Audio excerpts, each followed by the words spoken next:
கர்த்தருடைய பரிசுத்த நாமத்திற்கு ஸ்தோத்திரம் உண்டாவதாக. இன்று கர்த்தருடைய வார்த்தை, ஓய்வு நாளை பரிசுத்தமாய் ஆசரிக்க நினைப்பாயாக. யாத்திராகமம் 20:8. ஆமீன்.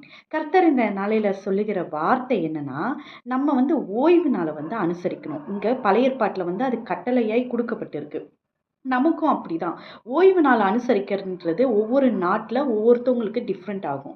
நம்மளை பொறுத்த வரைக்கும் சண்டே ஞாயிற்றுக்கிழமை தான் அது ஓய்வு நாளாக அனுசரிக்கிறோம். அன்னைக்கு தேவனை நம்ம தேடியே ஆக வேண்டும்.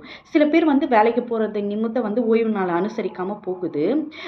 சில பேர் நான் மற்ற நாட்களில் ஓய்வு நாளை மற்ற நாள் நான் சர்ச்சுக்கு போயிடுறேன், அதனால ஞாயிற்றுக்கிழமை சண்டே நான் வேலைக்கு போயிடுறேன் அப்படின்ற நிறைய பேர் சொல்கிறாங்க.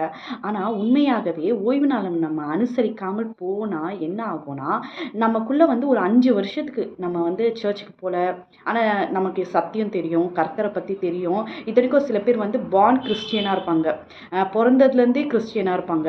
ஆனால் சர்ச்சுக்கு போகணும்னு தோணாது. அப்படிப்பட்டவர்களுக்கு ஒரு ஆவிக்குரிய மரணம் ஏற்படும். நான் சொல்கிறது ஒரு சரீர மரணத்தில் இல்லை, ஆவிக்குரிய ஆசீர்வாதங்கள் கிடைக்காது, உலக பிரகாரமான ஆசீர்வாதம் கிடைக்காது. அந்த ஓய்வு நாள் என்று கர்த்தர் வைத்திருக்கிறார். இங்க அது கட்டளையாய் கொடுக்கப்பட்டிருக்கு. நமக்கும் இன்று கட்டளையாய் கொடுக்கப்பட்டிருக்கு.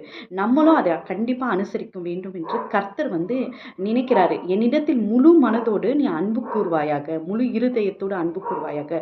நம்ம கர்த்தர் மேல அன்பு கூர்ந்தோம்னா கண்டிப்பா நம்ம சர்ச்சுக்கு போவோம். நம்ம சர்ச்சுக்கு போனோம்னா நம்மளுக்கு நிறைய கர்த்தர் ஒரு ஆவிக்குரிய காரியங்கள்ல நல்ல ஒரு ஆசீர்வாதங்கள்ல கர்த்தர் தருவார். அதை தயவு செஞ்சு மிஸ் பண்ணிடாதீங்க.